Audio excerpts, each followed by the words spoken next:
ये असल में जब आए थे ना तब करना चाहिए था।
साथियों, हमारे बीच में हमारे न्याय योद्धा, नेता प्रतिपक्ष लोकसभा हमारे बीच में आ चुके हैं और मंच पे बहुत सारे गणमान्य व्यक्ति बैठे हुए हैं। मैं एक एक करके सबका परिचय कराऊंगा और आपसे मैं विनती करता हूं कि आप सब बाबा साहब भीमराव अंबेडकर जी के मानने वाले हैं और अनुशासन को बना करके रखेंगे। साथियों, हमारे बीच में इस कार्यक्रम के संयोजक मेरे साथी डॉक्टर एडवोकेट राजेंद्र पाल गौतम, जो के चेयरमैन है एससी डिपार्टमेंट के, वो मौजूद हैं। गौतम साहब,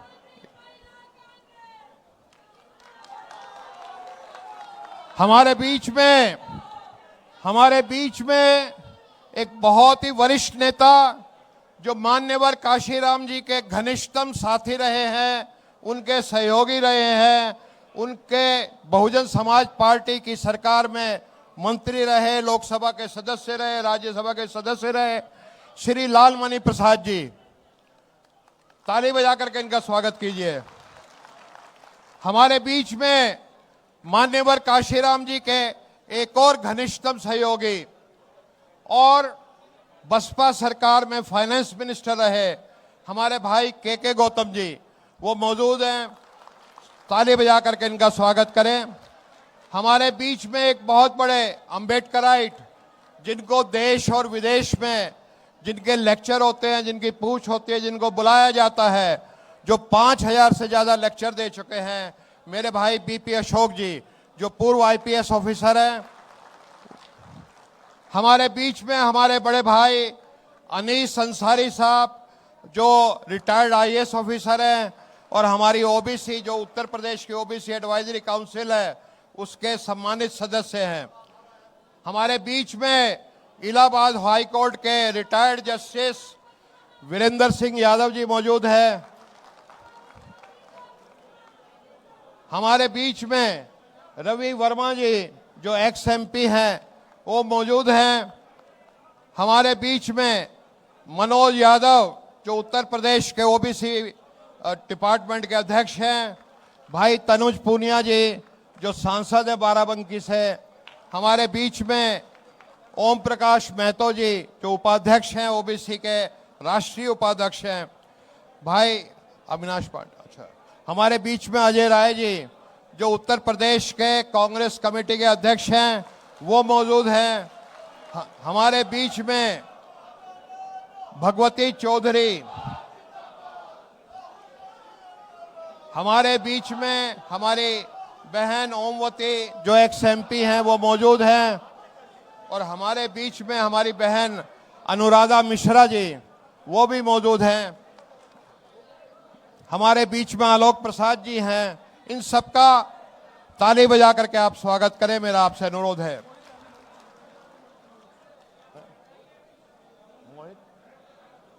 अच्छा अच्छा साथियों,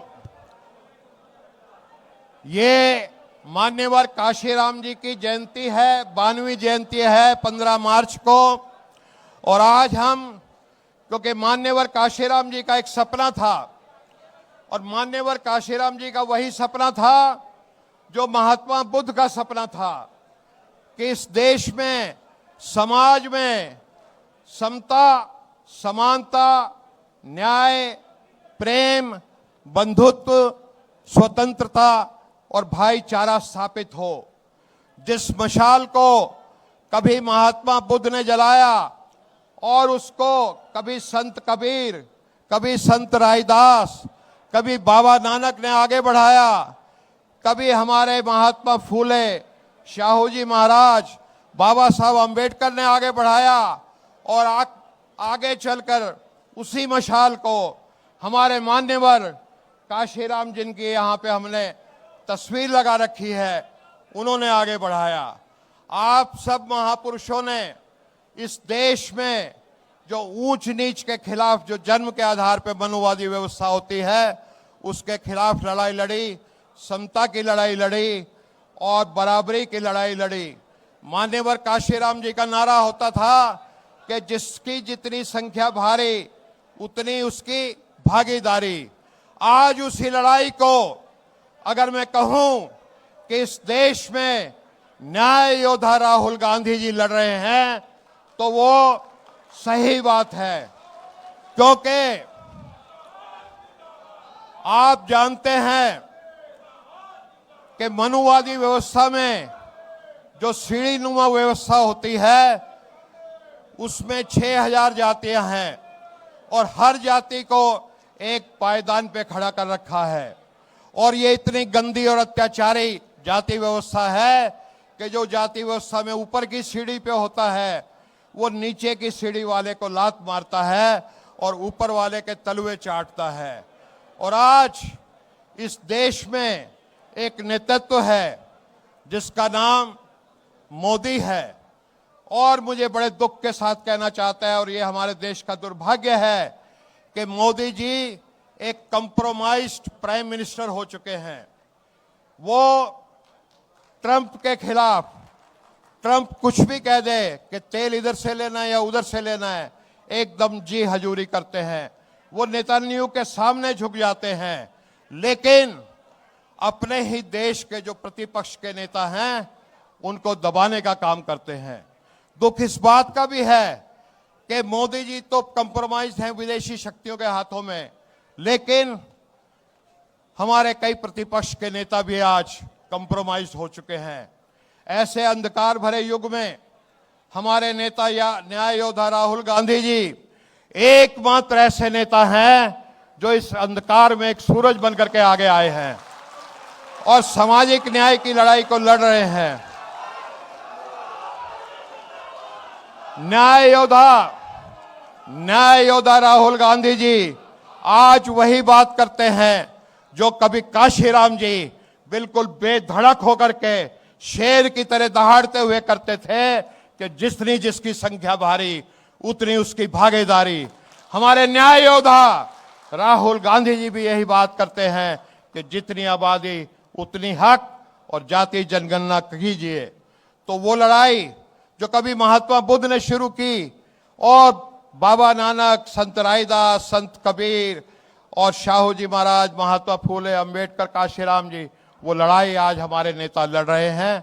तो इसी सिलसिले में मैं आमंत्रित करता हूं, हमारे बीच में जो प्रबुद्ध व्यक्ति हैं, ज़्यादा समय नहीं है इसमें, सिर्फ 2-4 को थोड़े थोड़े समय के लिए बुलवाऊंगा। श्री बीपी अशोक जी जो पूर्व में आईपीएस ऑफिसर रह चुके हैं।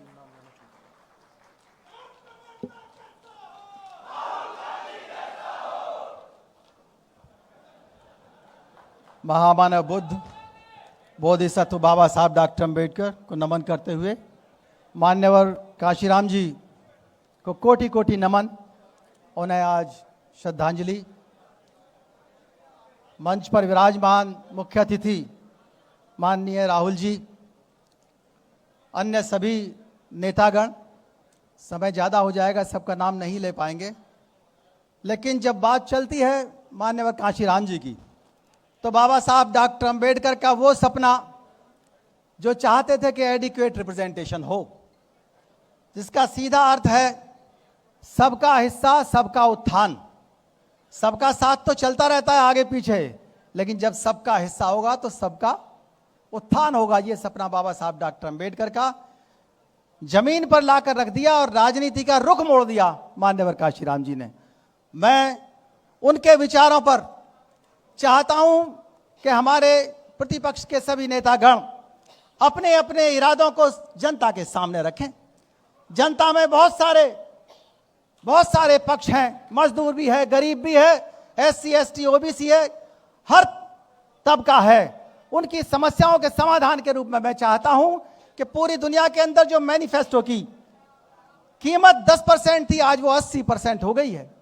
वो मैनिफेस्टो साफ साफ 1 साल पहले अगर आपने जनता को दे दिया तो आपके इरादे हर आदमी तक पहुंच जाएंगे, किसान, मजदूर, गरीब, गिग वर्कर और बड़े बड़े लोगों तक, और आपका इरादा पक्का हो जाएगा। इस देश के अंदर जाति सबसे बड़ी समस्या है। अगर नोटबंदी पर हो सकती है तो जातिबंदी क्यों नहीं हो सकती? जातिबंदी कानून चाहिए। बैकवर्ड क्लास का हम चाहते हैं कि उनका साथ मिले, तो मंडल कमीशन पूरा लागू करो, पूरा लागू करो। क्रीमी लेयर किस बात का? क्रीमी लेयर नया डिवाइड एंड रूल है, इसको खत्म करना चाहिए। आज एक सुप्रीम कोर्ट ने आदेश भी अच्छा दिया है। किस बात का? इस देश के अंदर जातिवाद है। मंडल कमीशन भारतीय संविधान और हिंदू कोड बिल के बाद का पहिया है, उसको पूरा लागू करना पड़ेगा। क्रीमी लेयर खत्म करनी पड़ेगी। एंटी डिफेक्शन लॉ को इतना मजबूत करो कि जो भी आदमी किसी भी पार्टी को छोड़े, छोटी मोटी छोड़िए, वो ऐसा ना हो कि बिक जाए, वो जनता को बेच दे। ऐसा कोई भी बिल नहीं चलेगा पुराना जो मजबूत ना हो। एंटी डिफेक्शन लॉ को 100% मजबूत करके चलिए। इलेक्शन कमीशन ऑफ इंडिया आज इलेक्शन ठीक से नहीं करा पाता, विद ड्यू रिगार्ड्स। आज जब तक election commission of India inclusive नहीं होगा, हम मांग करते हैं कि आप मैनिफेस्टो में लिखें, हमें उसमें 11 सदस्य टीम चाहिए, 1 ST 2 SC, 1 ST 2 SC, 4 OBC, 2 minority, 1 general और 1 इंटरकास्ट मैरिज वाला व्यक्ति होना चाहिए। 11 सदस्य का इलेक्शन कमीशन सही इलेक्शन कराएगा। हमने लोकतंत्र अपनाया। अगर हम फ्री शिक्षा नहीं दे सकते, फ्री चिकित्सा नहीं दे सकते, फ्री सुरक्षा नहीं दे सकते, फ्री न्याय नहीं दे सकते, तो लोकतंत्र का क्या फायदा? ऐसे तो राजतंत्र अच्छे थे। हमको चाहिए ये सारी सुविधाएं, और ये आपको मैनिफेस्टो में लानी पड़ेगी। आज गिग वर्कर्स का क्या हाल है, महिलाओं का क्या हाल है? ग्राम पंचायतों को हमें मजबूत करना पड़ेगा कि वो महिला सशक्तिकरण लेकर के आए, वो आगे बढ़कर के ग्राम पंचायत जनता की समस्याओं को हल करने के लिए उनको मजबूत करें। हम आज ऑनर किलिंग, मॉब लिंचिंग के जो कानून है बेकार हो गए हैं। अगर ऑनर किलिंग और मॉब लिंचिंग पर UAPA नहीं लगता, आतंकवाद विरोधी कानून नहीं लगता, तो बेकार है। क्या फायदा? असली आतंकवाद तो जातिवाद है, असली आतंकवाद मॉब लिंचिंग है, सेक्युलरिज्म खतरे में है। इंटरव्यूलेस एग्जाम चाहिए हमको आपके मैनिफेस्टो में। इंटरव्यूलेस एग्जाम, कितनी बेईमानी हो रही है। UPSC का रिजल्ट आ रहा है, नीचे वाला जो बहुत नीचे था वो ऊपर टॉप कर जा रहा है। हमें नहीं चाहिए इंटरव्यू। इंटरव्यू किस बात का? जुडिशरी के अंदर जब संविधान पीठ बैठती है, हम कैसे विश्वास करें कि न्याय होगा? हमको इंक्लूसिव संविधान पीठ चाहिए, कॉलिजम नहीं चाहिए। 1 ST का जज होगा, 2 SC के जज होंगे, 4 OBC के होंगे, 2 माइनॉरिटी के होंगे, 1 जनरल का होगा और 1 महिला। 11 वो लोग हो जाएंगे। बस 1 मिनट और, बस 1 मिनट सर, प्लीज याद दीजिए। निश्चित रूप से सुप्रीम कोर्ट जो आज किसी को भी सपोर्ट कर रहा है, वो हाई हैंडेडनेस की स्थिति नहीं आएगी। इतिहास बदला जा रहा है। इतिहास का काम इतिहासकारों को लिखना चाहिए, कोई बाबा इतिहास नहीं लिखेगा इस देश का। हमें कानून चाहिए कि सरकारी एजेंसियों का दुरुपयोग ना हो। हमारे अधिकारी, कर्मचारी, नेता जो जनता की बात कहना चाहते हैं, वो जरा सी बात कहते हैं, सरकारी एजेंसियां उसके पीछे लग जाती हैं। हमें कानून चाहिए, आप इसको मैनिफेस्टो में जोड़ करके चलिए। हमें मोनोपोली नहीं चाहिए, हमें मोनोपोली के खिलाफ कानून चाहिए। 10 साल से ज्यादा ना कोई राष्ट्रपति रहेगा, ना प्रधानमंत्री रहेगा, ना गवर्नर रहेगा और ना कोई मुख्यमंत्री रहेगा। 5 साल से ज्यादा कोई ना अधिकारी रहेगा, ना कर्मचारी रहेगा। 3 साल से ज्यादा कोई भी अधिकारी कर्मचारी रहता है तो वो क्या करता है? कुछ नहीं कर पाता। वो आदमी अपने परिवारवाद में, परिवार के पालन पोषण में लगता है और कुछ नहीं कर पाता। हमें ऐसा नहीं चाहिए, हमें गरीबों के लिए कानून चाहिए। ऑक्सफैम रिपोर्ट कहती है कि अगर 1% रिचेस्ट लोगों पर 1% कर लगा दिया तो पूरे देश को 117 मिलियन जॉब्स मिल जाएंगे और पूरे देश की गरीबी खत्म हो जाएगी। फ्री शिक्षा, चिकित्सा, न्याय, सुरक्षा सब मिल जाएगा। इतना पैसा 1% लोगों के पास है, 40% जमीन जायदाद उन लोगों के पास है। हमको रिजर्वेशन इन प्रमोशन चाहिए, एससी को भी, एसटी को भी, ओबीसी को भी। हमको ओल्ड पेंशन स्कीम चाहिए। हमको डिलिमिटेशन जो हो रहा है, इस डिलिमिटेशन में हर राज्य को 2.5 गुना एमपी एमएलए चाहिए। रिप्रेजेंटेशन चाहिए ओबीसी को राज्यसभा में भी, विधान परिषद में भी। हमको सब प्लान चाहिए, सेपरेट बजट चाहिए। हमको ट्रांसफर पोस्टिंग की पॉलिसी चाहिए। हमको यूनिवर्सल बेसिक इनकम चाहिए। आज यूजीसी का बिल आया, बिल नहीं, यूजीसी का रेगुलेशन आया। उस रेगुलेशन को बिल्कुल अच्छी तरह से लागू करिए ताकि उसमें एससी, एसटी, ओबीसी के लोग बागों का मेजॉरिटी रहे तो अच्छा होगा ये। और इन्हीं शब्दों के साथ बहुत बहुत धन्यवाद राजेंद्र पाल जी को, जय हिंद जी को भी, और राहुल जी को मैं बधाई देता हूं आगे के लिए। हम मांग करते हैं कि मान्यवर काशीराम जी को इस मंच के माध्यम से आज पूरी तरह से ये मांग आगे जाए कि उनको भारत रत्न दिया जाए। बहुत बहुत धन्यवाद। जय भीम, जय भारत, जय संविधान। धन्यवाद सम्मानित बीपी अशोक जी। हमारे पास मात्र 15 से 20 मिनट हैं और 6 वक्ता हैं, और वक्ताओं से हम पहले एक तय कर चुके हैं कि कोई 2.5 मिनट से ज़्यादा बोलेगा नहीं, इसलिए आप देखेंगे सभी वक्ता बहुत संक्षिप्त में बोलेंगे। अब मैं निमंत्रित करता हूं जस्टिस वीरेंद्र सिंह यादव जी को, जो इलाहाबाद हाई कोर्ट के जस्टिस रहे हैं, रिटायर्ड।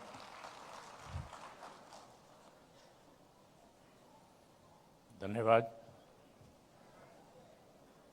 मंचासीन नेता विरोधी दल माननीय राहुल गांधी जी और सभी प्रबुद्धजन और इस सभागार में उपस्थित समस्त प्रबुद्धजन, आज माननीय काशीराम जी की जयंती पर यह आयोजन और इसमें उपस्थित अपार जनसमूह इस बात का प्रतीक है कि हम देश में बदलाव चाहते हैं।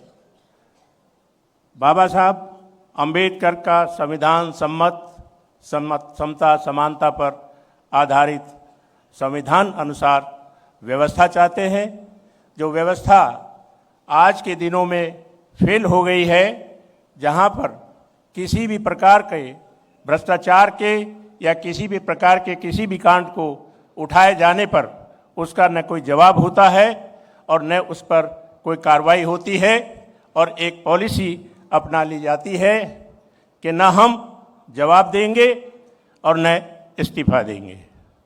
इस स्थिति को बदलने के लिए माननीय काशीराम जी का जो लॉजिक नारा था, जिसकी जितनी संख्या भारी उतनी उसकी हिस्सेदारी, उस पर कार्य किया जाना अति आवश्यक है। और हमें इस बात की खुशी है कि हमारे बीच न्याय योद्धा श्री राहुल गांधी जी जातिगत जनगणना को लेकर जिस प्रकार से मुद्दे को उठाए हैं और उस पर लगातार कार्य कर रहे हैं और जन सहयोग मिल रहा है, उसको देखते हुए हम समझते हैं कि जिसकी जितनी संख्या भारी उतनी उसकी हिस्सेदारी का क्रियान्वयन होना निकट भविष्य में बहुत ही संभावित है और संभव होने वाला है। बहुत ज़्यादा ने बोलते हुए सभी को पूरा अवसर देते हुए मैं अपनी वाणी को यहीं पर विराम देना चाहूँगा, क्योंकि समस्याएं बहुत हैं, सब जानते हैं। बस समता समानता के आधार पर जितनी जितनी संख्या भारी उतनी उसकी हिस्सेदारी भागीदारी को लेकर हम सब लोग यदि आवश्यकता हुई तो जन आंदोलन के लिए भी तैयार रहें। धन्यवाद। हमारे बीच में हमारे युवा सांसद राकेश राठौर जी मौजूद हैं सीतापुर से, और आप हमारे सांसद बाद में बने राकेश राठौर जी, लेकिन उससे पहले हमारे साथ कई कार्यक्रमों में जो सामाजिक न्याय के संगठन होते थे, जो कार्यक्रम होते थे, उसमें शामिल रहते थे। राकेश राठौर जी।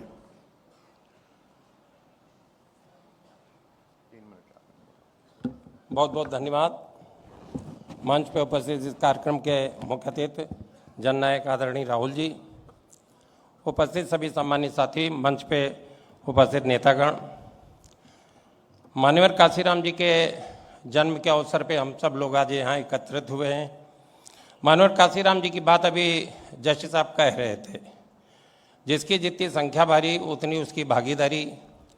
हम कांग्रेस के लोग यदि मान्यवर साहब के विचारों पे चलना चाहते हैं और वास्तव में देश में प्रदेश में बदलाव लाना चाहते हैं तो इस बात पे हमें भी गौर करना होगा।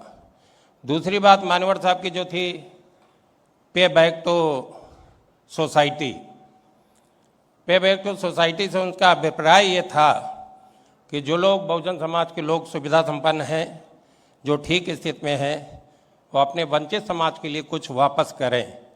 आज कांग्रेस जनों से भी इस अवसर पे हम लोग ये अपेक्षा करेंगे कि जिन लोगों को स्थान बन गया है वो इस कमजोर तबके के लिए थोड़ा स्थान रखें। बहुत बहुत धन्यवाद।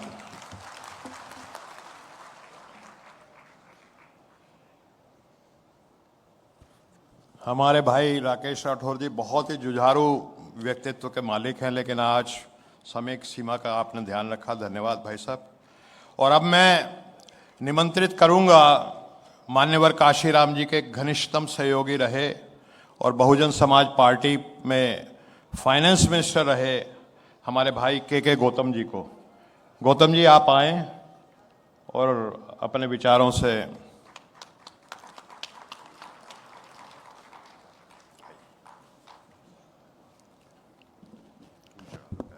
सम्मानित बहुजन समाज एवं उपस्थित जनसमूह, समता, स्वतंत्रता, बंधुता, न्याय, जिसकी जितनी संख्या भारी उसकी इतनी हिस्सेदारी कहाँ से मिलेगी?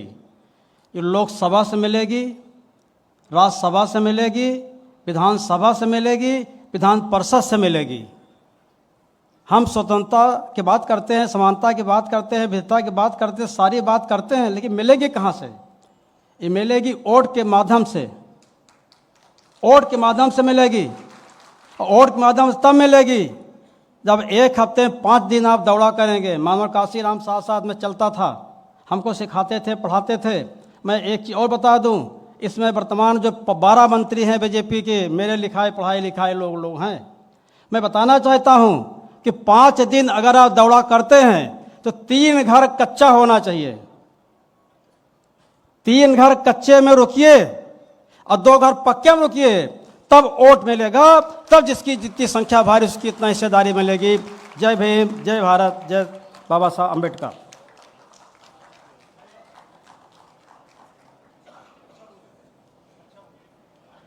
गौतम जी ने तो जिसको कहते हैं ना, गागर में पूरा सागर उतार दिया 1 मिनट में। बहुत बहुत धन्यवाद गौतम जी।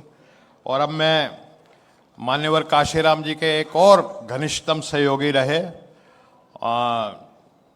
और बहुजन समाज पार्टी की सरकार में मंत्री, कैबिनेट मंत्री, राज्यसभा के संसद सदस्य, लोकसभा सदस्य श्री लालमणि प्रसाद जी को मैं आमंत्रित करूंगा कि आप आएं और अपने विचारों से हमें अवगत कराएं।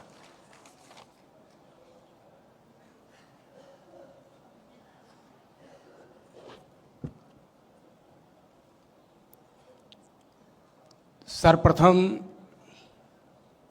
महाकारुणी तथागत बुद्ध के चरणों में पुष्प अर्पित करते हुए भारतीय संविधान निर्माता बोधिसत्व बाबा साहब डॉक्टर B.R. अम्बेडकर के चरणों में पुष्प अर्पित करते हुए सामाजिक परिवर्तन के महानायक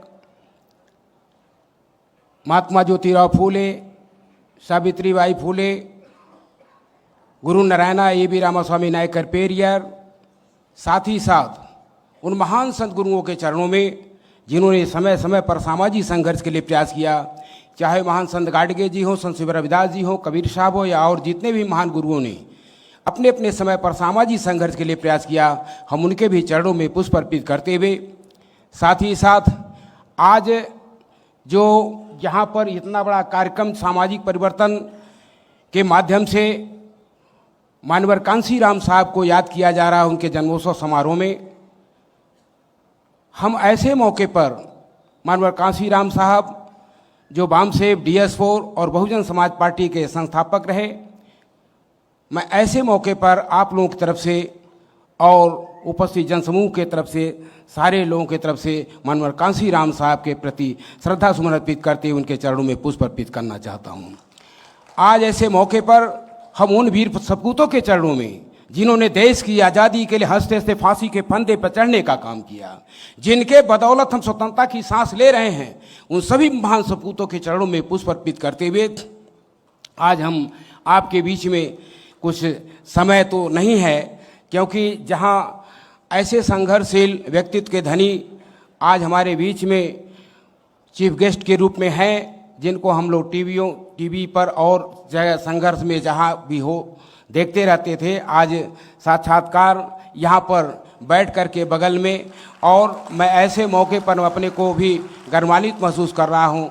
तो ऐसे मौके पर हमें सबसे ज़्यादा समय उन्हें देना चाहिए। मैं कुछ बात ही कह करके अपनी बात को समाप्त करना चाहूँगा। हम क्यों याद कर रहे हैं?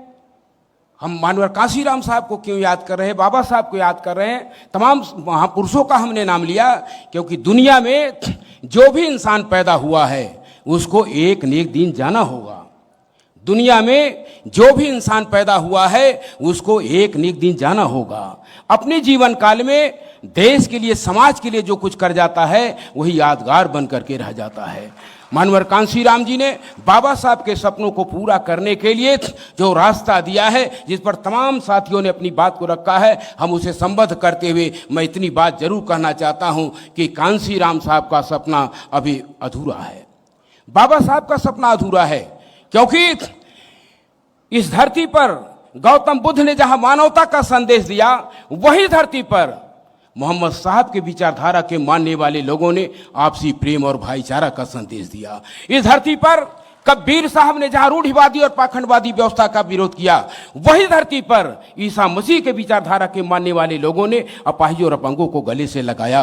इस धरती पर गुरु गोविंद सिंह ने जहां स्वाभिमान सम्मान की भावना पैदा किया, वही धरती पर हजारों साल से इस देश के अंदर यहाँ पर जो बहुजन समाज, यहाँ बहुसंख्यक समाज लाचार, बेबस और मजलूम हो गया था, जो सारे मानवीय अधिकारों से वंचित था, ऐसे समाज को आगे बढ़ाने के लिए बाबा साहब ने, डॉक्टर भीमराव अम्बेडकर ने इस देश को ना संविधान दिया, जिसके बदौलत ये समाज कुछ आगे बढ़ा, जिसके बदौलत ये समाज कुछ आगे बढ़ा, जिसके बदौलत ये समाज कुछ आगे बढ़ा। लेकिन अफसोस, आजादी के संविधान लागू होने के 76 साल होने के बावजूद भी सही माने में बाबा साहेब डॉक्टर भीमराव अंबेडकर का संविधान पूर्ण रूप से लागू नहीं है। बाबा साहेब डॉक्टर भीमराव अंबेडकर का संविधान पूर्ण रूप से लागू नहीं है। यही कारण है कि मुल्क की 5 राष्ट्रीय समस्याएं बरकरार हैं। वो 5 राष्ट्रीय समस्याएं अस्पृश्यता, अमानवीयता, असमानता, असुरक्षा और अन्याय, यह मुल्क की 5 राष्ट्रीय समस्याएं हैं। यदि ईमानदारी के साथ बाबा साहेब डॉक्टर भीमराव अम्बेडकर का संविधान पूर्ण पे लागू हो गया होता, आज ये समस्याएं नहीं रहती। आज भी इस देश के अंदर नाना प्रकार के जुल्म जातीय अत्याचार होते हैं, माँ बहनों की इज्जत लूटी जाती है, झुग्गी झोपड़ियां फूकी जाती है, अमानवीय व्यवहार किया जाता है।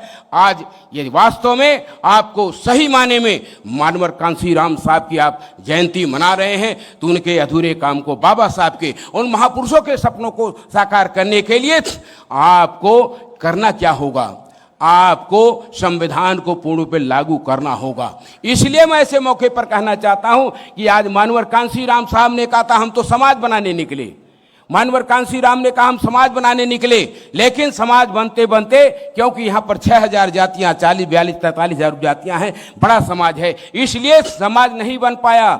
सरकार बन गई, लेकिन सरकार बनने के बाद आज की परिस्थितियां, मैं चाहे पिछड़े वर्ग के लीडर हो, चाहे जो है हमारे अनुसूचित जाति के लीडर हो, चाहे माइनॉरिटी के लीडर हो, मैं आपसे कहना चाहता हूं, यदि वास्तव में आप बाबा साहब के संविधान को लागू करना चाहते, यदि वास्तव में आज मानवर कांशीराम के जिस जन्मोत्सव समारोह में आप आए हैं या आने वाले दिनों में जहां तक ये बात पहुंच रही है, मैं कहना चाहता हूं, क्योंकि लोगों, मानवर कांशीराम ने कहा था कि नेताओं का ईगो, लालच और स्वार्थ ये पतन के रास्ते ले जा रहा है। फिर सुन लीजिए, नेताओं का ईगो, लालच और स्वार्थ ये पतन के रास्ते ले जा रहा है। यदि इससे हट करके जिस दिन नेताओं का नेताओं का चिंता, नेताओं का झुकाव समाज की तरफ हो जाएगा, जिसको मानवर कांशीराम ने समाज बनाने के लिए निकले थे। तो आज मैं कहना चाहता हूं, आने वाले महापुरुषों के, सम्राटों के सपनों का भारत बनेगा। आज यहां पर बाबा साहब के सपनों का भारत बनेगा, गुरु नारायण के सपनों का भारत बनेगा, ईबी रामास्वामी नायक के सपनों का भारत बनेगा, मानवर कांशीराम के सपनों का भारत बनेगा, उन सभी संतों गुरुओं के सपनों का भारत बनेगा जो वास्तव में इस देश में सामाजिक परिवर्तन चाहते थे। इस नाते ऐसे मौके पर मैं तो मानवर कांशीराम साहब के साथ, जब पार्टी नहीं बनी थी उसके पहले 74 में बाबा साहब की पार्टी रिपब्लिकन पार्टी से लड़ा था और 3000 वोट मिला था। 2500 से ऐसी परिस्थितियां थी कि वहां पर लोकदल पार्टी जीत गई थी। और उसके बाद मैं मानवर कांशीराम साहब के साथ बाम सेव की मीटिंगों में नौकरी नहीं किया, बाम सेव की मीटिंगों में जाने लगा। जो हमें मिली मैं इस चीज को कहना चाहता हूं, वहां से DS4 से लेकर बहुजन समाज पार्टी में काम करते करते सब कुछ आगे बढ़ने का मौका मिला। इसलिए जो अधूरा काम है, आज हम लोगों के बीच में ऐसे जो संघर्षशील व्यक्ति माननीय राहुल गांधी जी बैठे हैं, उनसे समाज को अपेक्षाएं हैं कि वास्तव में बाबा साहब के सपनों को साकार, मानवर कांशीराम साहब के अधूरे मिशन को माननीय राहुल गांधी जी इसको पूरा करेंगे। मैं ज़्यादा वक्त न लेकर के, फिर कभी मौका मिलेगा अपनी बात को रखेंगे। मैं पुनः आप लोगों के प्रति आभार, हमारे माननीय मंत्री जी जो ये पाल जी ने जो हमें मौका दिया, और मैं ऐसे उनके प्रति आभार व्यक्त करते हुए, और सारे लोगों के प्रति जो हमारे सीनियर लीडर हैं बैठे हैं मंच पर, जिनका नाम हम नहीं ले पाए, हम उनके प्रति आभार व्यक्त करते हुए, आप लोगों के प्रति आभार व्यक्त करते हुए जो आपने हमें 2 शब्द रखने का मौका मिला, आपने सुना। धन्यवाद। जय भीम, जय भारत। धन्यवाद लालमणि जी, बहुत ही सारगर्भित आपकी बातें रही। और साथियों, मैं समझता हूं इस सभागार में हम सब मिशन के लोग बैठे हैं, कांग्रेस पार्टी के, उत्तर प्रदेश कांग्रेस कमेटी के लोग बैठे हैं, जो SC डिपार्टमेंट है ऑल इंडिया कांग्रेस कमेटी का, उसके कार्यकर्ता बैठे हैं, OBC डिपार्टमेंट के हैं, लेकिन उसके अलावा भी बहुत सारे सामाजिक संगठनों के लोग जो इस मिशन में विश्वास करते हैं वो बैठे हैं। मैं आप सबका स्वागत करता हूं। और एक बात हम सब मानते हैं जो मिशन के लिए काम करते हैं, विचार के लिए काम करते हैं, कि विचार का रिश्ता खून के रिश्ते से ज़्यादा मजबूत और ज़्यादा गहरा होता है। तो अब विचार के रिश्ते से जो मेरे सगे भाई हैं, मैं उनको बुलाऊंगा, एडवोकेट राजेंद्र पाल गौतम जी जो SC डिपार्टमेंट के चेयरमैन भी हैं।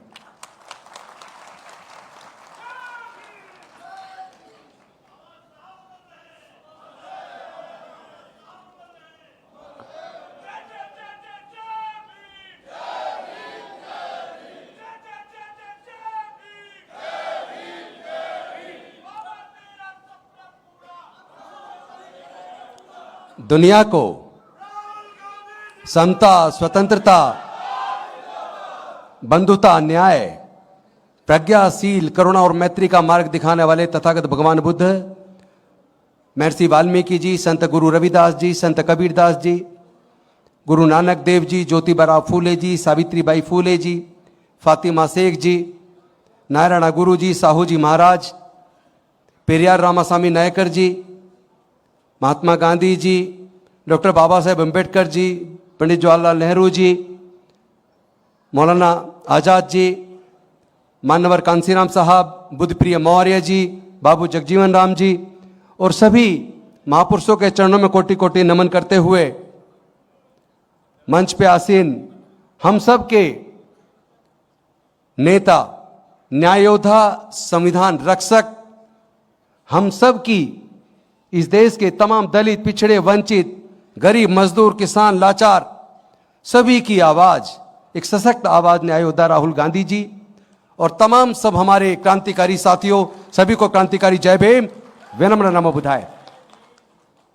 साथियों, सबसे पहले तो मैं मानवर कांशीराम साहब को उनके जन्म जयंती पर पुष्पांजलि अर्पित करता हूं और सबके बीच ये संकल्प लेता हूं, हम जीवन में कुछ और बने या ना बने, लेकिन तथागत बुद्ध से लेकर डॉक्टर बाबा साहेब अम्बेडकर साहब, मानवर कांशीराम साहब, साहू जी महाराज, ज्योतिबा फूले, उनकी जो विचारधारा थी, अंतिम सांस तक उस विचारधारा को जमीन पर 100% उतारने के लिए अपना पूरा जीवन लगाएंगे।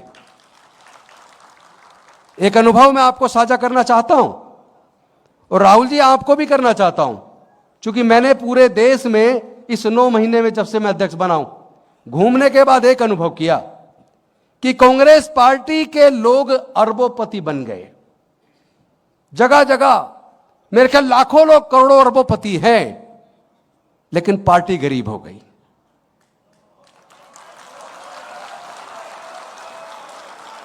बीजेपी के पास 12,500 करोड़ तो ऑन रिकॉर्ड है और कांग्रेस पार्टी भारत की सबसे बड़ी, सबसे पुरानी पार्टी, उसके अकाउंट में मुश्किल से 130-140 करोड़। कहां हैं हम? और वो जो अरबों खरबोपति बने हैं, 5 स्टार 7 स्टार होटल के मालिक हैं, बड़ी बड़ी इंडस्ट्रीज के मालिक हैं, और वो संगठन में भी हैं, लेकिन जमीन पे काम कौन करेगा?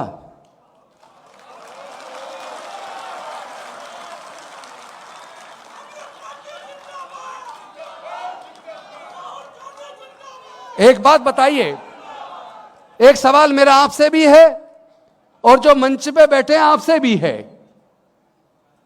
भारत को अंग्रेजों की गुलामी से आजादी दिलाने के लिए लाखों लोगों ने कुर्बानी दी, कांग्रेस के लाखों लोग जेल गए।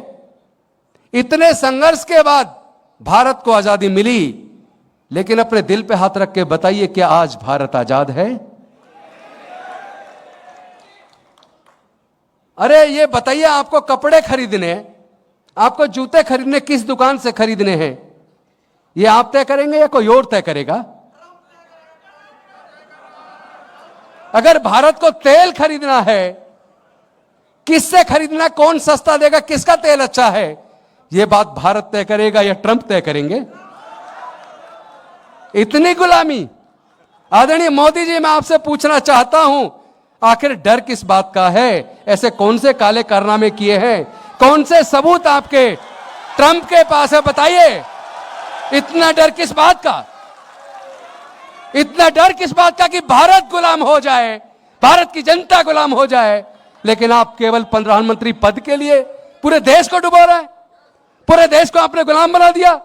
आज आप सबके माध्यम से मैं एक आह्वान करना चाहता हूं और यह मांग है केंद्र की सरकार से, क्योंकि मान्यवर कांशीराम साहब की हम जयंती मना रहे हैं। मैं आपको याद दिलाना चाहूंगा, अब से कम 40 साल पहले चप्पल में, हवाई चप्पल में, आधी बाजू की शर्ट में शर्ट बाहर निकली हुई, दिल्ली के घोंडा गांव में मेरा जन्म हुआ। वो घोंडा चौक पे डीटीसी की बस से उतरे, पैदल पैदल घर आए, 12-13 लोगों की मीटिंग ली। मैं तो उस वक्त 10वीं में पढ़ता था, मतलब उस वक्त हम लोग वॉल राइटिंग करते थे, उसकी DS4 तब हुआ करती थी, उसके जो लोग चुनाव लड़े थे। किस तरीके से गली गली में जाकर 50 आदमी 10 आदमी के बीच रात रात को खुद वॉल राइटिंग करा रहे, प्रचार कर रहे हैं। मैं BSP से पहले की बता रहा हूं, DS4 के टाइम की। और रात को 12 बजे घर में घुसे, जिसके यहां ठहरे थे। नागपुर की घटना है। भूख लगी थी, खाना था नहीं, उनके घर में बची हुई सूखी रोटी उन्होंने सामने रख दी। रोटी तोड़ी उन्होंने, और वो सूखी रोटी थी, पता नहीं कैसे इतनी ज्यादा सूखी थी कि वो रोटी को देखे, खुद को देखे। लेकिन उन्होंने इसलिए खाई कि जो बाकी रात साथ में काम कर रहे थे, उनको कहीं ऐसा ना लगे कि ये सूखी रोटी परोस दी है। उस आदमी के दिल को पूछो, जो गरीब आदमी झुग्गी है जिसकी, वो सूखी रोटी से रोटी तो दे रहा है। ऐसे रोटी खा के। एक बार बंगाल की घटना है, कैलकाटा की। वो अलग अलग मीटिंग लेकर पहुंचे, रात को लेट, अक्सर रात को लेट हो जाते थे, भूख लगी थी। कह रहे क्या करें? कह रहे कुछ नहीं है, वो ब्रेड एक पैकेट ले लो, कुछ नहीं है तो, और 3-4 केले ले लो। 2 ब्रेड में बीच में केले लगा के, ऐसे ब्रेड पीस केले लगा के खा रहे। अरे सोचो, क्या इस तरह की कुर्बानी आप कर पाओगे? अगर कांग्रेस को वापस चाहते हो वो गौरवशाली इतिहास जिसने भारत को आजाद किया, तो उस कुर्बानी को याद करो, जो हमारे लाखों लाख लोग जेल गए। क्या आप जेल जाने को तैयार हो? क्या आप भारत को फिर से गुलाम देखना चाहते हो? तो इस लड़ाई को लड़ना होगा। अगर आप सच्चे कांग्रेसी हैं तो घर बैठ के तो आप सत्ता वापसी नहीं कर सकते। आप सत्ता वापसी नहीं कर सकते घर बैठ के। ये लड़ाई कुर्बानी मांग रही है। भारत फिर से गुलाम हो चुका है। भारत के निर्णय विदेश ले रहे हैं और भारत के प्रधानमंत्री वो पूरी तरीके से गुलाम हैं, डरे हुए हैं। वो आप जैसे क्रांतिकारी लोगों को चाहते हैं। इसीलिए आज डॉक्टर बाबा साहेब अंबेडकर, मान्यवर कांशीराम साहब के जो वो कार्यकर्ता जिन्होंने भूखे रह के गली गली में जाकर आंदोलन खड़ा किया, लोगों में हुक्मरान बनने का सपना दिखाया, उसको साकार किया, आज समय आ गया है। आपको कितने मुश्किल से, देखिए एक चीज कह के मैं चूंकि राहुल जी को टाइम दूंगा, ज्यादातर लोगों का ध्यान उन क्रांतिकारियों पर जाता है जिन्होंने अंग्रेजों की 200 साल की गुलामी से आजादी का आंदोलन के लिए कुर्बानी दी। लेकिन एक और ऐसा न्याय योद्धा है जो 3000 साल की गुलामी के खिलाफ अकेला लड़ा,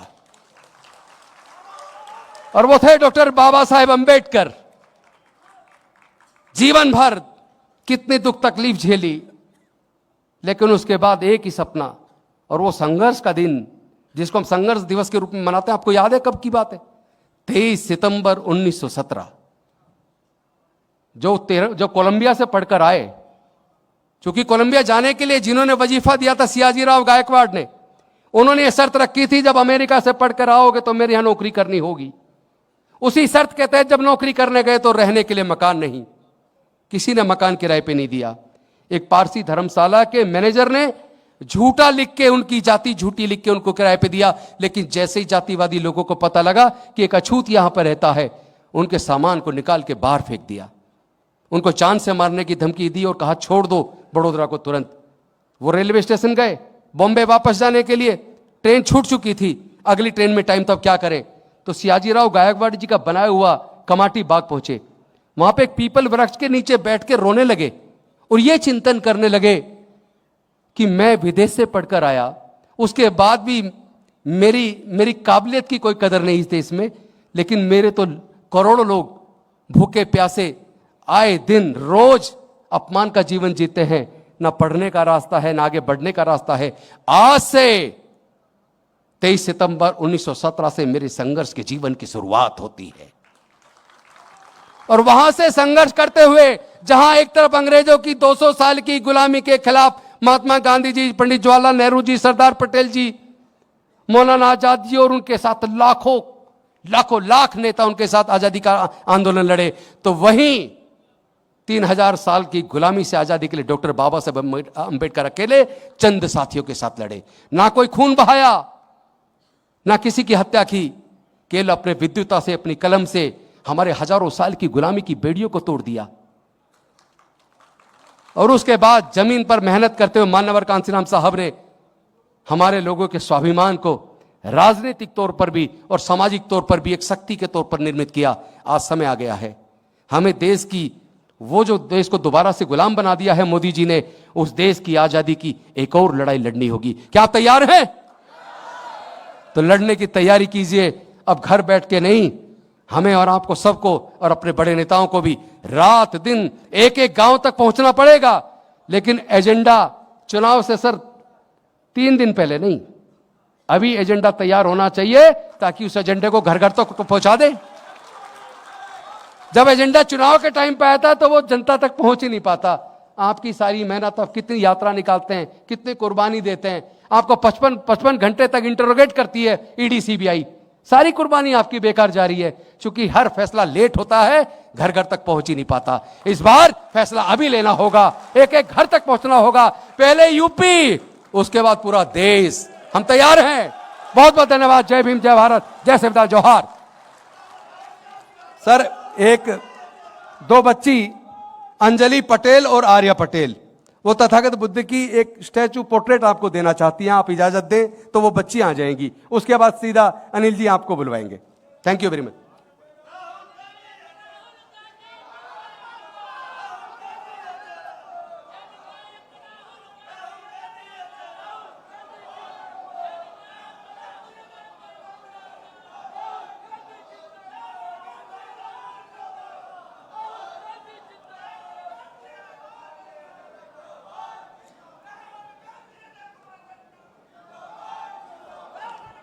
अब मैं अनुरोध, अच्छा हमारी बहनें आ रही हैं, तथागत बुद्ध की तस्वीर भेंट करेंगी हमारे न्याय योद्धा राहुल गांधी जी को।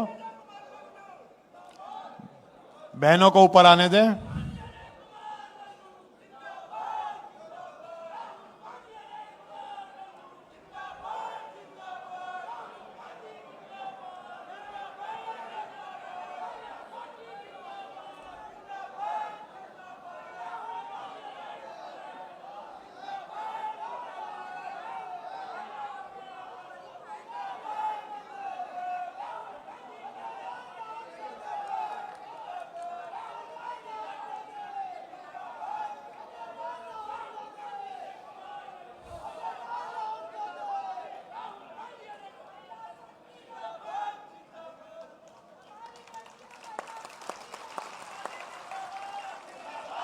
और साथियों, अब वो घड़ी आ चुकी जिसका आपको बहुत दिनों से इंतजार था। मैं अनुरोध करूंगा न्याय योद्धा राहुल गांधी जी से कि वो मंच पे आकर के अपना विचार रखें।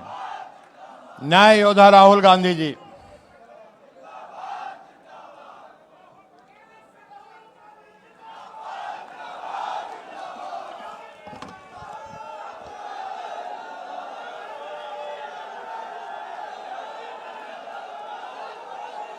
राजेंद्र पाल गौतम जी, अनिल जैन जी, अविनाश पांडे जी, अजय राय जी, लालमणि प्रसाद जी, के गौतम जी, बीपी अशोक जी, अनीस अंसारी जी। शांत हो जाइए भैया। अनीस अंसारी जी, जस्टिस वीरेंद्र यादव जी, ब्रिजलाल खबरी जी, राकेश राठौर जी। स्टेज पे जो वरिष्ठ नेता बैठे हैं, भाइयों और बहनों, प्रेस के हमारे मित्रों, आप सबका यहां बहुत बहुत स्वागत, नमस्कार। आज हम कांशीराम जी की याद करते हैं। उनका जो संघर्ष था, उनका जो विजन था, उनका जो हिंदुस्तान की राजनीति पर इफेक्ट था, उसको हम याद करते हैं और दिल से उनका धन्यवाद करते हैं।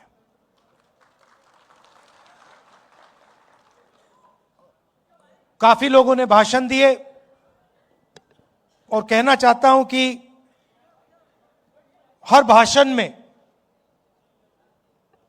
गहराई थी, हर भाषण में गहराई थी। लोगों ने अलग अलग चीजें कही। पहले भाषण में कहा कि हमें क्या चाहिए। आपने लिस्ट दी कि हमें ये चाहिए, ये चाहिए, ये चाहिए, ये चाहिए। और जब आप कह रहे थे, मैं सोच रहा था कि भाई राजनीति में चाहने से कोई देता नहीं है। मेरा एक्सपीरियंस है कि भैया जितना आपको चाहना है चाह लो, उसका कोई मतलब नहीं होता।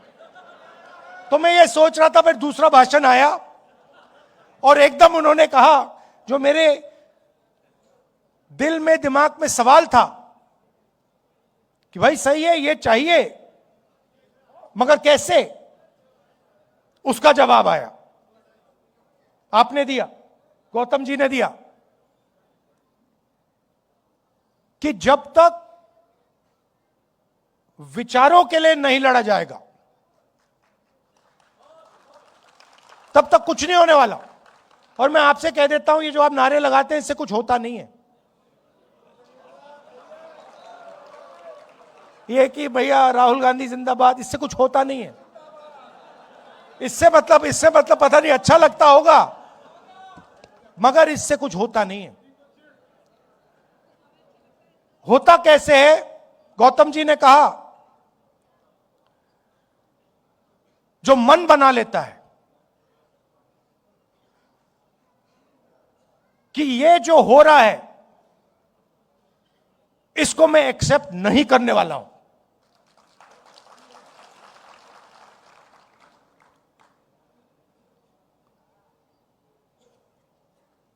भाषण देने से पहले मैं सोच रहा था कि अंबेडकर जी शिक्षा की बात करते थे,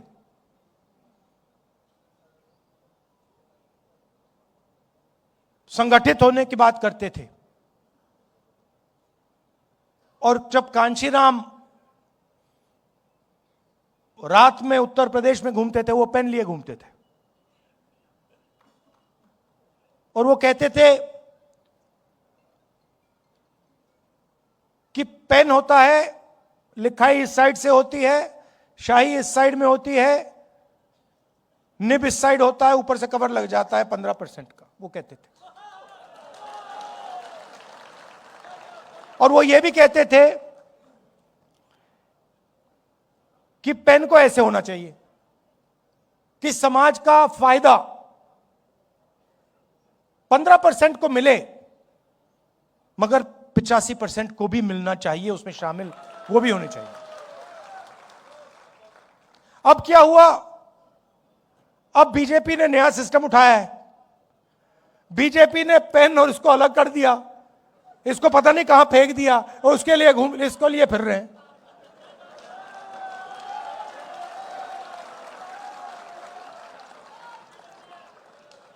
मतलब जो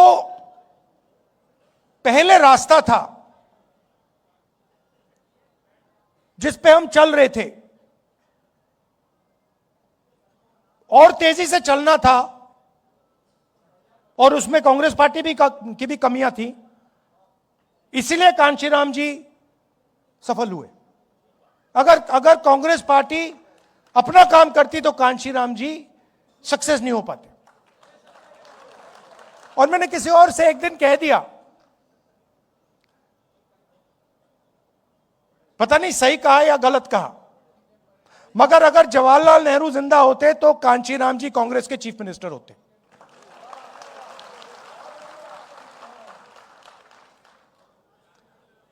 मगर कहने का क्या मतलब है? राजनीति में दो तरीके के लोग होते हैं। एक कहता है कि मुझे ऐसा पेन चाहिए, दूसरा कहता है मुझे ऐसा पेन चाहिए। मतलब मुझे पेन ऐसा चाहिए कि सब लोगों को फायदा हो, समाज में कोई पीछे ना रहे,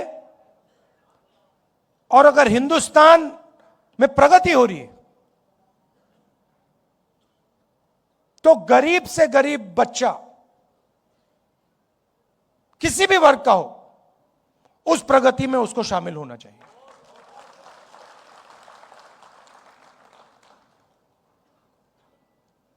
अगर हम हिंदुस्तान को आज देखें, हमारी संस्थाएं को आप देखिए, किसको भी चुन लीजिए, जुडिशरी चुननी है उसको चुन लीजिए,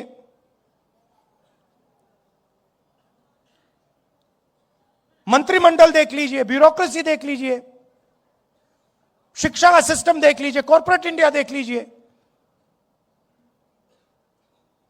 किसी एक को चुन लीजिए और थोड़ी सी गहराई में आप जाएंगे तो आपको दिखेगा 85% उसमें कहीं है ही नहीं।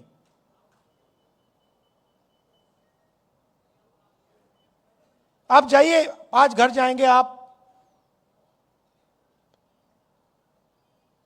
स्टॉक मार्केट का समय है, आप इंटरनेट पे जाइए और 500 सबसे बड़ी कंपनियों के नाम ले लीजिए और इंटरनेट पे जाके आप देखिए, उनके सीईओज का आप नाम निकाल लीजिए, उनके सीनियर मैनेजमेंट का आप नाम निकाल लीजिए और आप देखिए वहां पे दलित, आदिवासी, पिछड़ा, अति पिछड़ा, माइनॉरिटी कितने हैं आप देख लीजिए, आपको कोई नहीं मिलेगा। एक नहीं मिलेगा आपको। अदानी जी की कंपनी में जाइए, उनके सप्लायर्स की लिस्ट निकालिए। उनकी कंपनी को हजारों कंपनियां सप्लाई करती हैं, थोड़ी छोटी होती है, उनकी लिस्ट निकालिए। उनके सीईओ देख लीजिए, आपको वहां एक भी दलित नहीं मिलेगा, एक आदिवासी, एक पिछड़ा वर्ग, तो कोई नहीं मिलेगा उसमें।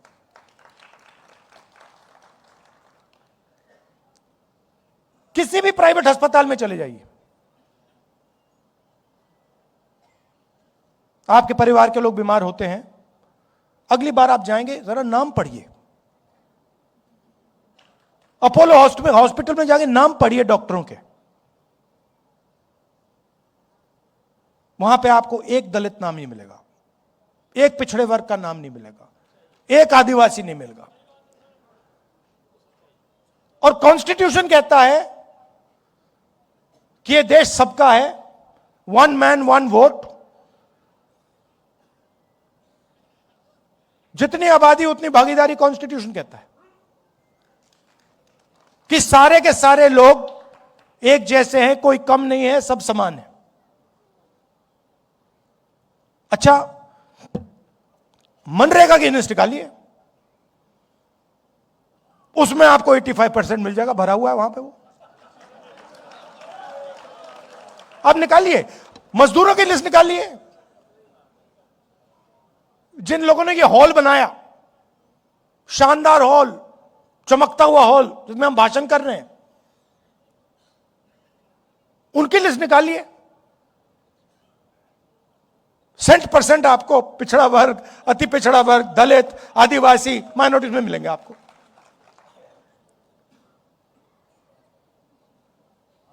और उधर भी कॉन्ट्रैक्टर मिलेगा आपको।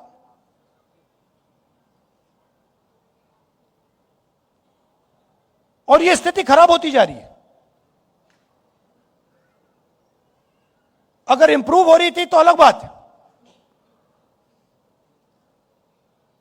पहले कोई छोटा बिजनेस चला सकता था, उसमें 2, 3, 4, 5% घुस जाते थे। पहले पब्लिक सेक्टर हुआ करता था, उसमें मैनेजमेंट में लोग घुस जाते थे। पब्लिक अस्पताल थे, पब्लिक यूनिवर्सिटी, कॉलेजेस थे, उसमें घुस जाते थे लोग। आपने इंटरव्यू की बात की, मैं गया था, दिल्ली यूनिवर्सिटी गया था। इंटरव्यू बच्चों को निकालने का तरीका है। आपकी जात क्या है भैया, आप इंटरव्यू में फेल, सीधी सी बात है। वो सब बोल रहे हैं। आरएसएस के संगठन की लिस्ट निकालिए, जो उनके प्रचारक लोग हैं, जो उनका सीनियर आरएसएस का जो सेंटर है, उसमें आपको एक ओबीसी नहीं मिलेगा, एक दलित नहीं मिलेगा, एक आदिवासी नहीं मिलेगा। तो लड़ाई बिल्कुल क्लियर है। एक तरफ 85% बैठे हैं और उनको कहा जा रहा है कि भैया ये देश आपका नहीं है। कहने के लिए हां, कहने के लिए हम कह देंगे कि भैया आप हिंदुस्तानी हो, मगर जब धन बांटने की बात आएगी या देश को चलाने की बात आएगी या पावर की बात आएगी, तो आप हिंदुस्तानी नहीं हो, आप कुछ और हो।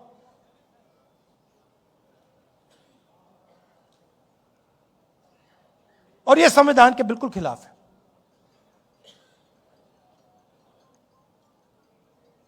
और यह संविधान क्या है? पहले मैं सोचता था कि एक किताब है जो आजादी के बाद लिखी गई। हम सब कहते हैं कि अंबेडकर जी का कॉन्स्टिट्यूशन है, मगर अगर हम थोड़ी सी गहराई में जाएं तो इसमें हिंदुस्तान की हजारों साल की आवाज है। जो आपने, गौतम जी, जो आपने लिस्ट दी, आपने नाम लिए, नारायण गुरु, बसवन्ना, अंबेडकर जी, गांधी जी, गौतम बुद्ध जी, जो आपने लिस्ट दी, उन सब की आवाज इस कॉन्स्टिट्यूशन में है। और दूसरी बात, जो उस विचारधारा के खिलाफ थे उनकी आवाज इस कॉन्स्टिट्यूशन में नहीं है। सावरकर जी की आवाज इस कॉन्स्टिट्यूशन में नहीं है। नाथूराम गोडसे की आवाज इस कॉन्स्टिट्यूशन में नहीं है।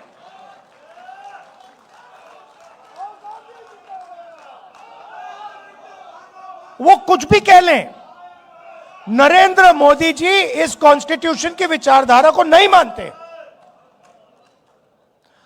और मैं आपको बताता हूं यह मैं किस बेसिस पे कह रहा हूं।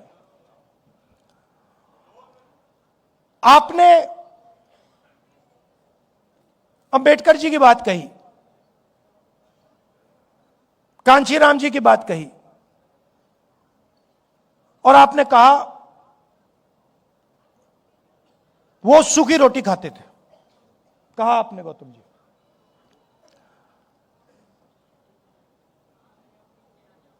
और अंबेडकर जी के बारे में लोग बहुत कुछ कहते हैं। कोलंबिया में पढ़ाई की, दलितों के लिए लड़े, इंटेलेक्चुअल थे, दलितों की लड़ाई लड़े, पूरी जिंदगी समाज के लिए दे दी। मगर मेन बात क्या है? मेन बात है कि वो कॉम्प्रोमाइज नहीं हुए। बाकी सब का कोई मतलब ही नहीं है। अगर कांशीराम जी कॉम्प्रोमाइज हो जाते, अगर वो अपने विचारों पर कॉम्प्रोमाइज कर जाते, अगर अंबेडकर जी कॉम्प्रोमाइज कर जाते, तो उनकी फोटो यहां कभी नहीं लगती। वो अगर अंबेडकर जी दुनिया के सबसे बड़े विद्वान होते, कोलंबिया से डिग्री लेके आ जाते, 24 घंटा दलितों के बारे में बात करते, आधी रोटी भी खा लेते, मगर अगर कॉम्प्रोमाइज हो जाते तो वो अंबेडकर जी नहीं होते।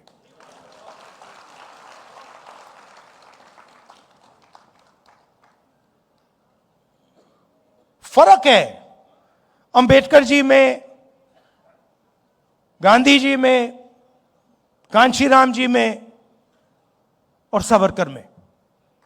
बहुत बड़ा फर्क है। गांधी जी 10-15 साल जेल गए, कॉम्प्रोमाइज नहीं किया। अंबेडकर जी पूरी जिंदगी दे दी, कॉम्प्रोमाइज नहीं किया। कांशीराम जी ने क्या कॉम्प्रोमाइज किया किसी से? सवाल नहीं उठता, कर ही नहीं सकते। करना भी चाहते तब भी नहीं कर पाते हो, क्योंकि इतनी गहराई से बात उनके दिल में थी कि वो कर ही नहीं सकते।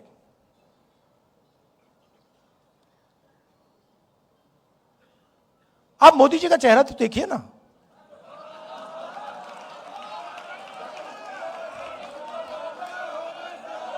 चेहरा देखिए। वो उनके संगठन की पुरानी आदत है, ये नई चीज नहीं है। अब मत सोचिए कि ये पहला एग्जाम्पल, पहला उदाहरण है। ये पहला उदाहरण नहीं है, इनका लाइनअप है, ये करते जाते हैं। आप देखिए, आप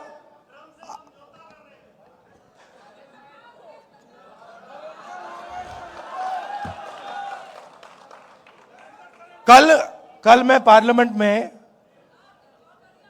मैंने मतलब एप्स्टीन शब्द बोला और स्पीकर साहब ने कहा नहीं नहीं नहीं नहीं नहीं नहीं नहीं नहीं नहीं।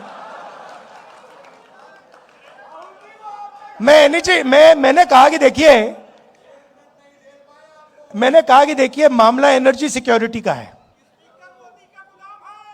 मामला एनर्जी सिक्योरिटी का है। मामला यह है कि गैस सिलेंडर नहीं मिल रहा,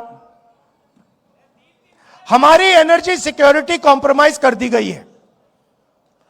आज अमेरिका कहेगा कि अगर हम रूस से गैस तेल खरीद सकते हैं, अमेरिका कहेगा अगर हम ईरान से, इराक से, किसी और से खरीद सकते हैं, मतलब एनर्जी सिक्योरिटी कॉम्प्रोमाइज हो गई। उसके बाद मैंने बोला क्यों हुई? और मैंने कहा ये जो हरदीपपुरी बैठा है, ये जिसको आपने ऑयल मिनिस्टर बनाया, ब्यूरोक्रेसी से उठा के ऑयल मिनिस्टर बना दिया, ये पहला कॉम्प्रोमाइज है। इसका तो नाम उधर एप्स्टीन फाइल में है, तो उसका दोस्त है।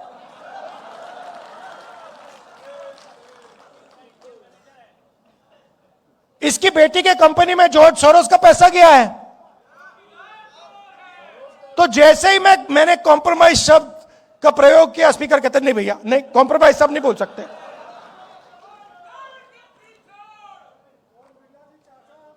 तो अब तो एक साइड एप्स्टीन है, दूसरी साइड अदानी जी।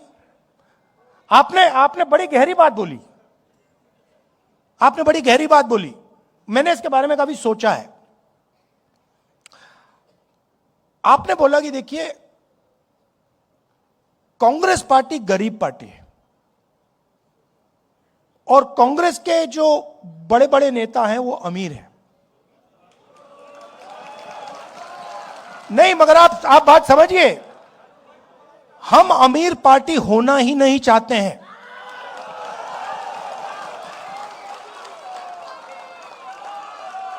ये कांग्रेस पार्टी का डिजाइन गांधी जी के टाइम से यही है भैया। ये जिस दिन अमीर पार्टी बन जाएगी उस दिन वो बीजेपी बन जाएगी। हमें गरीब पार्टी चाहिए। मैं इस बात को मैं इलेक्शन में समझा। इलेक्शन में माखन जी मेरे पास आए, कहते राहुल जी हमारे सारे के सारे बैंक अकाउंट फ्रीज कर दिए। मैंने सोचा भाई अब तो फंस गए, चुनाव आ रहा है, सारे के सारे बैंक अकाउंट फ्रीज हो गए, अब क्या करेंगे। कांग्रेस पार्टी पे कोई रुकावट नहीं आई, वो चलती गई, कोई फर्क नहीं पड़ा। देखिए, ये है विचारधारा की पार्टी और इसको ये बीजेपी वाले नहीं हरा सकते हैं। सवाल नहीं उठता। अगर ये अपनी पटरी पे चलेगी, अगर ये गांधी जी की पटरी पे चलेगी, अंबेडकर जी की पटरी पे चलेगी, इसको कोई नहीं हरा सकता। ज्योतिबाई फुले की पटरी पे किसको कोई नहीं हरा सकता। अगर कमी है तो हम में, यह सबसे पहले समझना होगा।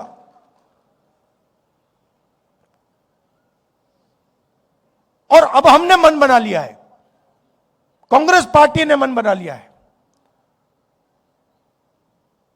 कि जाति जनगणना होगा और दलितों को, पिछड़ों को, आदिवासियों को, अति पिछड़ों को, माइनॉरिटीज को हिंदुस्तान के पावर स्ट्रक्चर में जगह मिलेगी। और ये कुछ भी कह दे, कुछ भी कर दे, मैं इस बात को छोड़ने वाला नहीं हूं। और अब मामला बड़ा आसान हो गया है। मामला क्यों आसान हुआ? क्योंकि उनका जो आदमी है वो कॉम्प्रोमाइज है, उसको पकड़ लिया हमने। अभी आपको पता नहीं लग रहा, मगर हमने उसको पकड़ लिया है।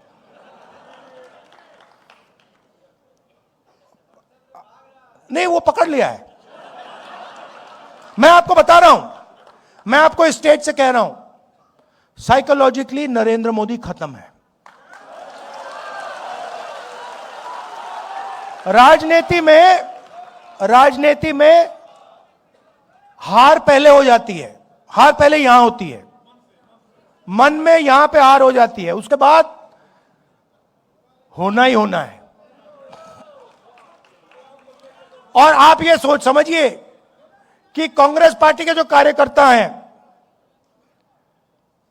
और जो हमारे दलित भाई हैं, आदिवासी भाई हैं, पिछड़े वर्ग के भाई हैं, जिन्होंने प्रेशर बनाया,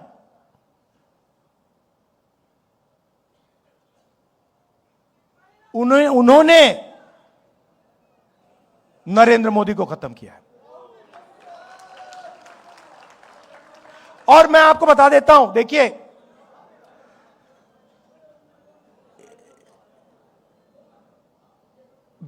जो आपने बोला ना, कांग्रेस पार्टी का जो धन है कांग्रेस पार्टी गरीब पार्टी, बीजेपी अमीर पार्टी बन गई।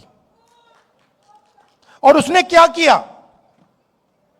बीजेपी ने, नरेंद्र मोदी ने अपना पूरा का पूरा धन अदानी को नहीं दिया। नहीं, ये वो है मोदी का, वो है बीजेपी का, अदानी का नहीं। वो सिस्टम पूरा बीजेपी का सिस्टम है। वो अदानी कंपनी नॉर्मल कंपनी नहीं है, वो ऐसे है, यूं है। और पूरा का पूरा जो स्ट्रक्चर है, फाइनेंशियल स्ट्रक्चर है, बीजेपी का फाइनेंशियल स्ट्रक्चर, वो अदानी कंपनी में है। और इस बात को अमेरिकनों ने समझ लिया और पकड़ लिया। इसलिए अमेरिका में केस किया है। भाई और बहनों, वो केस अदानी जी के खिलाफ नहीं है, वो केस सीधा मोदी जी के खिलाफ है। और वो केस मोदी जी को मैसेज है कि अगर आपने हमारी बात नहीं सुनी तो हम आपका पूरा का पूरा फाइनेंशियल सिस्टम खोल देंगे, हिंदुस्तान को दिखा देंगे। तो अब नरेंद्र मोदी जी हिंदुस्तान के प्रधानमंत्री नहीं रहे हैं, वो अब अमेरिका का काम कर रहे हैं। और जब मैं ये बात पार्लियामेंट में कहने जा रहा था, नरेंद्र मोदी भाग के निकल गए। आंख में आंख नहीं मिला सकते।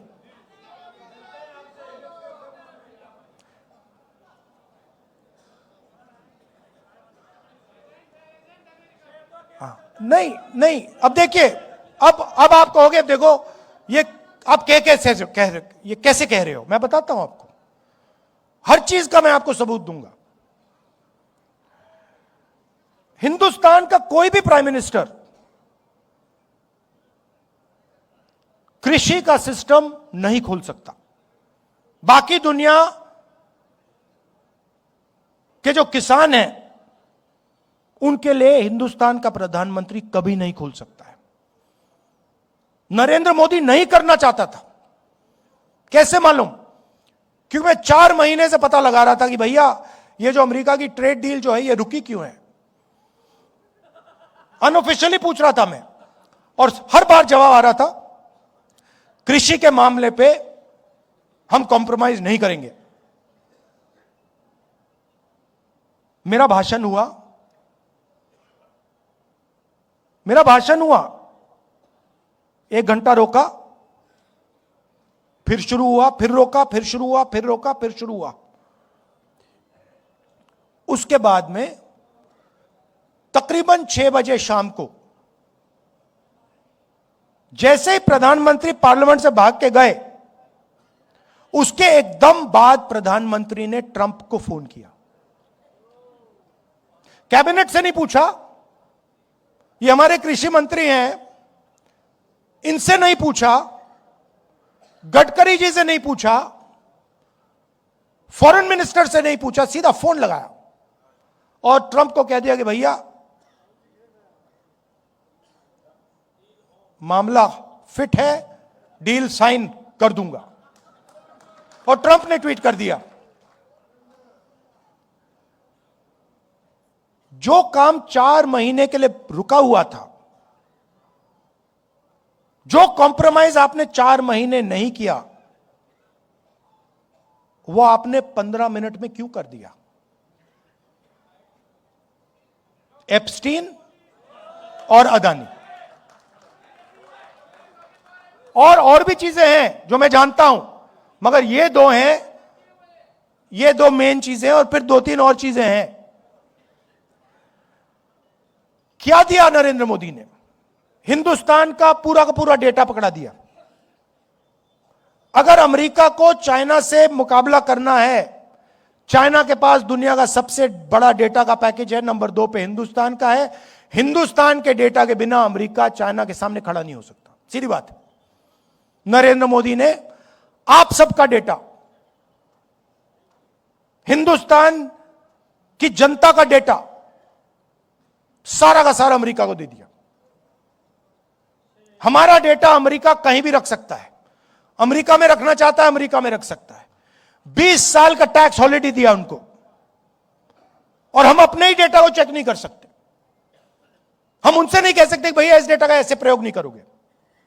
गया, मानो सऊदी अरेबिया ने या रूस ने अपना पूरा का पूरा तेल अमेरिका को दे दिया, यह नरेंद्र मोदी ने किया। दूसरी बात, नरेंद्र मोदी जी ने कहा कि हर साल 9 लाख करोड़ रुपए का माल हम अमेरिका से खरीदेंगे। 9 लाख करोड़ रुपए का माल हम अमेरिका से खरीदेंगे। मैं आपसे पूछना चाहता हूं, अगर 9 लाख करोड़ रुपए का माल हम अमेरिका से खरीदेंगे तो हमारे बिजनेस क्या करेंगे? हमारे स्मॉल मीडियम बिजनेस क्या करेंगे? तो डेटा दिया, वायदा किया कि 9 लाख करोड़ रुपए का माल खरीदेंगे। कपास, सोया, फल, बादाम, अखरोट, दाल। अब अमेरिका के जो किसान हैं वो अपना यहां बेचेंगे। अमेरिका के खेत बड़े बड़े 500 एकड़ 1000 एकड़ की पूरी पूरी मैकेनाइज्ड, हमारे खेत 5 एकड़ 2 एकड़ 3 एकड़, यहां पे कोई मैकेनाइजेशन नहीं, सारा का सारा माल उनका अंदर आ जाएगा, खत्म कर देगा। और आखिरी बात जो गौतम जी ने कही, हमारी एनर्जी सिक्योरिटी। अभी आप देखना क्या होने वाला है यहां पे, ये स्टेट ऑफ हॉर्मुज जो बंद हुआ है, अभी आप देखना हिंदुस्तान में क्या होने वाला है।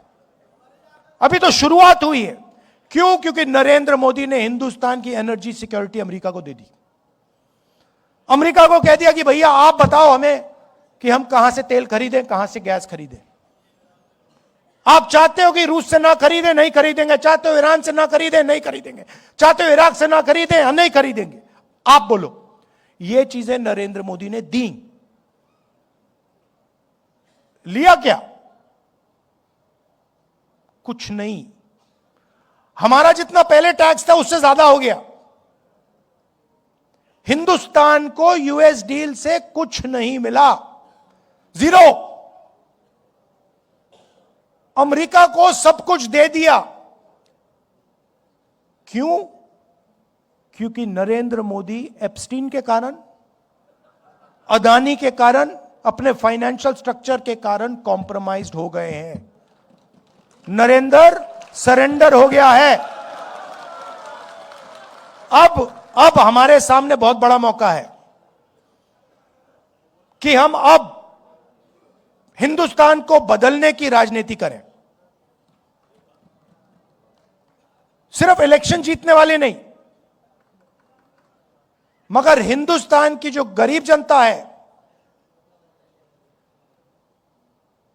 जो दलित हैं, आदिवासी हैं, पिछड़ा वर्ग है, माइनॉरिटी है, गरीब जनरल कास्ट के लोग हैं,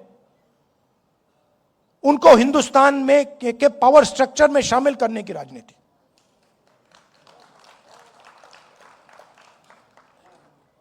और उसके लिए आपको आपके दिल में कुछ होना पड़ेगा। नारों से नहीं होने वाला। अगर कांग्रेस पार्टी के पास उत्तर प्रदेश में 100 ऐसे लोग मिल गए, मुझे 101 नहीं चाहिए, अगर 100 लोग मिल गए जो कहते भैया हम मर जाएंगे मगर पीछे नहीं हटेंगे, हमारा काम हो जाएगा, खत्म हो जाएगा। मतलब यहां पे तो कितने लोग हैं? यहां पे 1000 लोग हैं। मैं तो छोड़ो, 1000 छोड़ो, मुझे बस ये 100 चाहिए जो कहे कि भैया हम मर जाएंगे मगर ये जो हमारा लक्ष्य है इसको हम नहीं छोड़ने वाले, काम हो जाएगा हमारा। आप सब आए, आपने इतनी एनर्जी दी, इतना प्यार दिया, इसके लिए दिल से आपका धन्यवाद करता हूं। और मैं आपको सिर्फ कहना चाहता हूं कि मेरे लिए अंबेडकर जी का संविधान, गांधी जी का संविधान, यह सबसे जरूरी चीज है और इसकी हम मरते दम तक इसकी हम रक्षा करेंगे। आप सबका बहुत बहुत धन्यवाद। न्याय योद्धा साथियों, एक प्रस्ताव आया है। न्याय योद्धा राहुल जी, एक प्रस्ताव आया है इस सभागार में, वो मैं आपके समक्ष रखना चाहता हूं। आप सबका उसमें समर्थन चाहूंगा। एक मिनट जरा प्रस्ताव को ध्यान से सुनिए। ये प्रस्ताव आया है बैकवर्ड दलित माइनॉरिटी फोरम की तरफ से और ये प्रस्ताव है भारत रत्न हेतु मांग पत्र। सेवा में कांग्रेस के वरिष्ठ आदरणीय राजेंद्र पाल गौतम जी, अनिल जैन और न्याय योद्धा राहुल गांधी जी, मान्यवर काशीराम साहब को मरणोपरांत भारत रत्न से सम्मानित करने हेतु भारत सरकार से मांग पत्र। क्या ये सभा इसका समर्थन करती है? तो ये प्रस्ताव पास हुआ कि मान्यवर काशीराम जी को भारत रत्न मिलना चाहिए और हम गारंटी देते हैं कि न्याय योद्धा राहुल गांधी जी जब भी इस देश के प्रधानमंत्री बनेंगे तो ये काम हो करके रहेगा। सबका धन्यवाद।